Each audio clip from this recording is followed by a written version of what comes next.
और नमस्कार, मैं अभयदेव शुक्ल, ऑल इंडिया जन आंदोलन संघर्ष न्याय मोर्चा का राष्ट्रीय अध्यक्ष। साथियों, सुब्रत राय से और सहारा प्रबंधन तंत्र से हम लोग लगातार पैसे मांग रहे हैं। भारत की सरकार को के ऊपर दबाव बना रहे हैं। क्या हमारा पैसा मिलेगा? क्या भुगतान हो जाएगा? क्या देश की करोड़ों निवेशकों का पैसा उनके घरों पर वापस आ पाएगा? ऑल इंडिया जन आंदोलन तो कोशिश कर रहा था, लेकिन जो वर्तमान परिस्थितियां दिख रही है उससे मुश्किल सा दिख रहा है। और मुश्किल ही नहीं लग रहा है, नामुमकिन है, क्योंकि सुब्रत राय अपनी तमाम रणनीति में कामयाब हो रहा है। हम पहले पीछे चले जाएं तो सुब्रत राय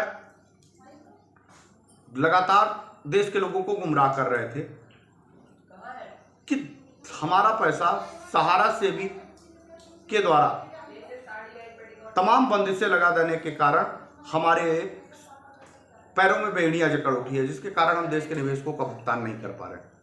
ऐसा ही कुछ देश के तमाम लोगों को, उनके एजेंट और उनसे संबंधित अधिकारी लोगों को गुमराह कर रहे थे और देश के निवेशकों का पैसा ना दें, इसके लिए वो सुनियोजित षड्यंत्र रच रहे थे। वो अपने षड्यंत्र में कामयाब थे। इसके पीछे सुब्रत राय कौन सा गेम खेल रहे थे? आप सभी जानते हैं कि जब सुब्रत राय ने 2000 रुपये से लेकर शुरुआत करी तो वो धीरे धीरे अपने तमाम गांव क्षेत्र मोहल्लों में जाकर के उसने एजेंट बनाए। उन लोगों को एजेंट बनाया जो लोगों को पैसे की बहुत आवश्यकता थी, बेरोजगार घूम रहे थे और गांव के लोग थे, बड़े सपने दिखाए और उनको एजेंट बनाया और उनके माध्यम से ये कहा कि आप लोग अपने रिश्तेदार, नातेदार, परिवार, अगल बगल के लोगों से पैसे वसूल करिए और आपको उसमें से मोटी कमीशन दी जाएगी। ये उसका काम चल निकला और वो काम चल निकला और देखते ही देखते सुब्रत राय देश भर में एक ऐसे बड़े नाम के रूप में प्रतिस्थापित हुए जो दुनिया में इंग्लैंड में जाकर अपनी इसी देश भर के गरीब निवेशकों का पैसा लेकर के उन्होंने इंग्लैंड में भारत का तिरंगा झंडा लहराया और वहां बड़े होटलों को लिया। उससे लोगों को लगा कि सुब्रत राय तो देशभक्ति से ओतप्रोत है, लेकिन उनकी नीयत कुछ दूसरी थी। यहाँ का जो पैसा था वो उठा के वो तमाम अन्य देशों में लेके सुरक्षित और संरक्षित करना चाह रहे थे।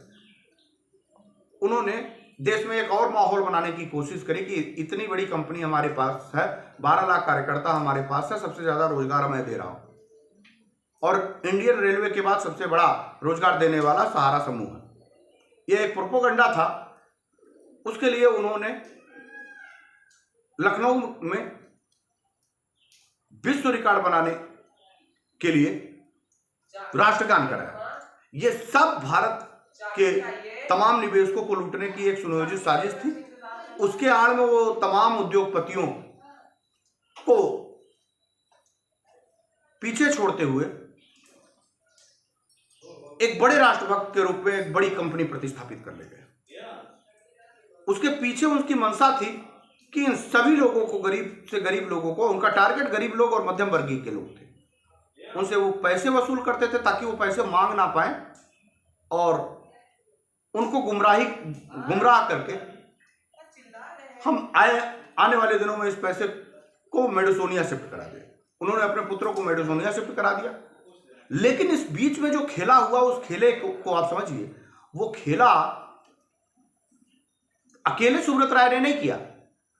उसमें तमाम अधिकारियों को उन्होंने मिलाया, तमाम जजों को उन्होंने मिलाया, तमाम पुलिस प्रशासन के लोगों को उन्होंने मिलाया, तमाम वो नेताओं को उन्होंने मिलाया और पूरे गठजोड़ को बड़ा करते हुए सुब्रत राय ने सहारा समूह में एक बड़ी डायरेक्टरों की फौज खड़ी करी ताकि आने वाले निकट भविष्य में वो उनकी मदद करते रहे और उनको भी शामिल कराया उस लूट की दुकान में, क्योंकि उनकी आवश्यकता थी। उन्होंने एक टारगेट फिक्स किया, उसमें नौजवान तमाम राजनेताओं को, तमाम राष्ट्रीय अध्यक्षों को, तमाम बड़े छोटे से लेके बड़े अधिकारियों को कंपनी में सीधे इनडायरेक्ट और डायरेक्ट रूप से जोड़ा और उनको डायरेक्टर तक बनाया। यहां तक कि टीएन शेषन को भी उन्होंने डायरेक्टर की श्रेणी में रखा, तमाम खिलाड़ियों को उन्होंने रखा। उसका दो उद्देश्य था, एक तो उसका प्रचार प्रसार उसी माध्यम से होता था और दूसरा सुब्रत राय ये जानते थे कि हमको इस कंपनी को से जो पैसा हमने प्राप्त किया है इसको देना नहीं है, निवेशकों को विदेश में ट्रांसफर कर देना है, उसको संरक्षित कर लेना है। इसके लिए इनका आने वाले दिन में इनका हम हथियार के रूप में प्रयोग करेंगे। और सुब्रत राय ने किया भी वैसे ही कुछ, जिसके कारण आज देश के तमाम निवेशकों का पैसा फंसा हुआ है और कोई भी बोलने के लिए तैयार नहीं है। लोग हमसे ये प्रश्न पूछते हैं और जनता भी ये प्रश्न पूछती है, तमाम लोग ये कहते हैं कि न्यायपालिका, कार्यपालिका, विधायिका, नेता, किसी पार्टी के जनप्रतिनिधि आखिर बोलते क्यों नहीं है? वो सुनियोजित कई साल की प्लानिंग थी जिसमें उनके राष्ट्रीय अध्यक्ष को, उनके जनप्रतिनिधियों को और प्रशासन में उनके जिला अधिकारी को, कप्तान को, ऊपर बैठे तमाम प्रमुख सचिवों को और कानून में बैठे तमाम जजों को सुब्रत राय ने डायरेक्ट इनडायरेक्ट रूप से कंपनी से जोड़ लिया और उस लूट के कुछ हिस्से में उनको बराबर शेयर रखा। अब सुब्रत राय इतना बड़ा नाम कर चुके थे, इतना बड़ा अपना प्लानिंग सेटअप कर चुके थे कि उन डायरेक्टरों को भी, जिनको बनाया था अधिकारियों में से, जिनको बनाया था नेताओं में से, जिनको बनाया था खिलाड़ियों में से, उन सभी को नहीं लग रहा था कि ये सुब्रत राय की कंपनी कभी चली जाएगी या इस कंपनी को विषम हालातों से गुजरना पड़ेगा।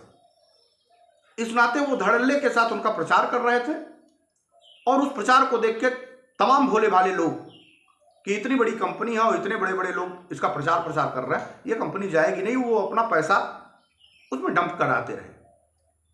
कंपनी एक बार जब सुब्रत राय की तबीयत खराब हुई तो लगता था कि कंपनी डूब जाएगी, लेकिन चूंकि उनके लड़के छोटे थे, एक सुनियोजित टीम बनाई गई और उसके बाद सुब्रत राय का एक हवा फैलाया गया कि उनको गंभीर बीमारी के लिए विदेश में इलाज कराना है और उसकी कमान ओपी श्रीवास्तव के हाथ में दे दी गई। ओपी श्रीवास्तव ने उस कंपनी को हाथ में लेते ही तमाम अपने कुनबों को बड़ा किया और लूट के हिस्से को बराबर अपने लोगों में बांटने का काम करने की शुरुआत की, कंपनी को और रसातल में पहुंचाने का काम किया। 3 साल बाद अचानक सुब्रत राय आ जाते हैं, लेकिन अपने दोनों बच्चों को वो मिडसोनिया शिफ्ट कर देते हैं अपनी पुत्र वधुओं के साथ और तमाम वो संपत्तियों को वो मिडसोनिया ट्रांसफर करते हैं। लोगों को यह लगता है कि सुब्रत राय के पास कुछ नहीं है, लेकिन सुब्रत राय की पैरा बैंकिंग पर प्रभावित हुई है। तमाम वो कंपनियां, तमाम वो व्यवसाय आज भी सुब्रत राय के फल फूल रहे हैं, विभिन्न देशों में कह लें या फिर भारत में भी कहें। मैंने शुरू में ही इबोल्स नाम की एक कंपनी आई, कल को सुब्रत राय ने प्रायोजित किया। इबोल्स कंपनी 3 व्हीकल और 2 व्हीलर बना रही। एक समय तक इबोल्स अपने नाम से तमाम जगहों पे अपनी होर्डिंग लगाई थी, लेकिन जैसे ही सुब्रत राय को रिलीफ थोड़ा सा मिलता दिखाई दिया, अब सहारा इबोल्स करके आने लगी। वो व्यवसाय कर रही है, विभिन्न जगहों पे उसके फोटोग्राफ्स आ रहे हैं और वो तमाम उनके वफादार लोगों को जो उनसे जुड़े हैं उनको उसमें इन्वॉल्व कर रही है, उनको मोटा कमीशन दे रही है। और वो इबोल्स जो पैरा बैंकिंग से उन्होंने पैसा कमाया था, वो इबोल्स कंपनी और तमाम ऐसी कंपनियों में, 5 स्टार होटल में, तमाम होटलों में उन्होंने लगा दिया। पैरा बैंकिंग को वो विवादों के में उलझाए रखे, पैरा बैंकिंग को वो माननीय सुप्रीम कोर्ट का हवाला देते रहे और अंततः ऐसी स्थिति पैदा हुई कि जिससे देश के निवेशकों के भुगतान की प्रक्रिया बाधित हो जाए। अब आपको निकलना है, आपको अपनी बात रखना है। सुब्रत राय आज भी इबोल्स, सहारा इबोल्स के नाम पे पूरे देश में अपनी जड़ें फैला रहा है और देश के गरीब पीड़ित निवेशकों का पैसा लूट लिया है। अब आपको अपना पैसा लेना हो तो इबोल्स कंपनी जो देश भर में चल रही है उसको बंद कराना होगा, उसके साथ वहां पे उनकी बात खड़े करके, क्योंकि उसमें सहारा इबोल्स लिखा हुआ है, वो सहारा इबोल्स अपने तमाम लोगों के बीच बैठ करके अपने तमाम बातों को बीच में बड़ी मुखालफत के साथ सहारा इबोल्स का विरोध करना होगा, क्योंकि आपका पैसा लगा है, और वो पैसे से वो मोटा माल कमा रहा है, अपनी पूंजी बना रहा है, लेकिन आपको दे नहीं रहा। अब एक नई कहानी के साथ सहारा ई-बोल्स आ गई है। तो सहारा ई-बोल्स में किसका पैसा लगा है, वो पैसा कहां से आया है? सहारा ई-बोल्स अगर आई है तो निश्चित तौर पे उसमें सुब्रत राय हमारे तमाम निवेशकों का पैसा इन्वेस्ट कराए हैं। अब उन्होंने रास्ते चेंज कर दिए हैं और अब चूंकि उसमें दोषी अगर कोई है तो स्वयं जिम्मेदार कार्यकर्ता जमा करता है। मैं कार्यकर्ताओं का भी अब दोष नहीं दे रहा।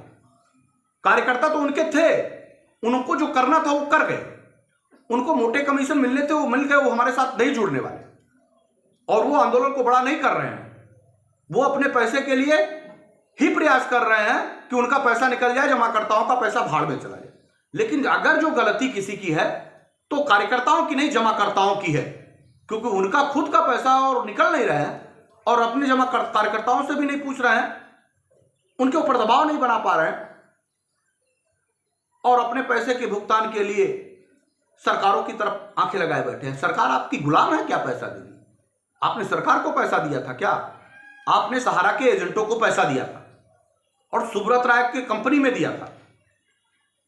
आप ये कोशिश करेंगे कि ऑल इंडिया जन आंदोलन संघर्ष न्याय मोर्चा और तमाम ऐसे मोर्चे निकल के आएंगे और सरकार से लड़के आपका पैसा दिला देंगे? नहीं, क्योंकि सहारा प्रबंधन तंत्र के साथ तो उनका कार्यकर्ता खड़ा है। क्या जमाकर्ता अपने पैसे के लिए स्वयं निकला है?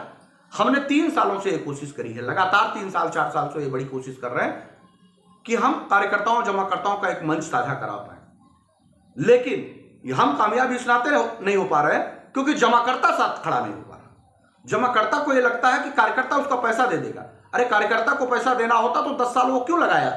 10 साल आपको दिग्भ्रमित क्यों किया? 10 साल आपके लोगों के बीच में जाके सहारा से भी कभी बात करके अपनी बात को क्यों रखा? आवाज तक वो पैसा क्यों नहीं दिलवा पाए? क्योंकि वो कंपनी के साथ लगा हुआ है। उसकी मंशा आपका पैसा दिलाना नहीं है, अपना कमीशन लेना और उसने जो पैसा लगा दिया वो किसी तरह से निकाल लेना। इस आंदोलन की आड़ में वो अपने पैसे का प्रयास कर रहा है कि हमारा पैसा निकल जाए, कार्यकर्ता जमाकर्ता का पैसा डूब जाए, इससे उसको कोई लेना देना नहीं है। और वो खुलेआम भी ये बात कहने लगा है जो उखाड़ना होगा उखाड़ लो, हमने तो पैसा कंपनी में दिया। अरे हमने तो पैसा तुमको दिया भाई ना, और तुमने ये बात कहा कि हमको जान के पैसा दीजिए। निश्चित तौर पे अगर कोई दोषी है तो वो जमाकर्ता है। जमाकर्ता के सामने ही अब सहारा ई-बोल्स करके 3 व्हीलर और 2 व्हीलर बेची जा रही है और जनता मूक दर्शक बनके उस ई-बोल्स कंपनी को देख रही है। अरे खड़े होइए ना, क्योंकि उसकी ऑफिस पैरा बैंकिंग की ऑफिस की तरह में नहीं है, उस ई-बोल्स कंपनी में खड़ी ऑफिस है उसकी, वहीं से वो काम कर रहा है। अपना संपूर्ण काम तो वो कर रहा है, उसके तरीके बदल गए हैं। जैसे शर्ट गंदी हो गई हो तो दूसरी शर्ट पहन ली, नई शर्ट पहन ली, इसी तरह सुब्रत राय आप सभी लोगों से पैरा बैंकिंग के माध्यम से पैसा ले लिया और उसको दूसरी कंपनियों में लगा के उसकी ऑफिसों से काम कर रहा। सहारा के कंपनी पे कोई प्रभाव नहीं पड़ा। वो देश और दुनिया को दिखाने के लिए उसने सारी ऑफिसों को बंद कर दिया है, लेकिन अपनी सभी ऑफिसें वो सहारा ई-बोल्स कंपनी में ऑफिस बना के वहां से काम कर रहा। उसके मैनेजर, उसके सेक्टर मैनेजर, उसके जोनल मैनेजर, उसके रीजनल मैनेजर, उसके तमाम कार्यकर्ता उसमें इनडायरेक्ट डायरेक्ट रूप से लग करके सहारा ई-बोल्स कंपनी में अपनी सेवाएं दे रहे हैं और बदले में मोटा कमीशन प्राप्त कर रहे हैं। तमाम कंपनियां हर जनपदों में उसकी ब्रांचेस खुलनी शुरू हो गई हैं और अगर इसी तरह हम लोग सोए रहे तो एक भी पाई आपके हाथ में नहीं आने वाली है। हम लाख कोशिश कर लें, क्योंकि सरकारें जनता को देख करके भयभीत होती है और जनता अपने पैसे के लिए निकल नहीं रही है और सिर्फ कार्यकर्ताओं को के ऊपर इस आस से गई है कि आज हमारा पैसा मिल जाएगा, क्योंकि कार्यकर्ता कह रहा है, सही कह रहा है, हमको पोर्टल में डालना चाहिए।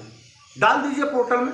आने वाले दिन में आपको 10 साल बाद, 2 साल बाद, 4 साल बाद फिर अभय देव यही पूछते हुए मिलेगा कि मिल गया पैसा, ले लिया पैसा, हो गया भुगतान।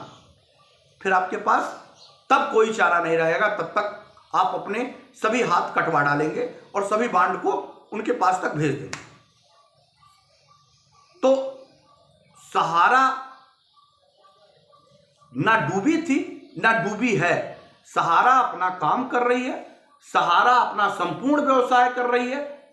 बस पैरा बैंकिंग के माध्यम से लिए गए पैसे को सहारा देना नहीं चाहती। इसके लिए अगर कोई जिम्मेदार है तो वो है सिर्फ और सिर्फ जमाकर्ता।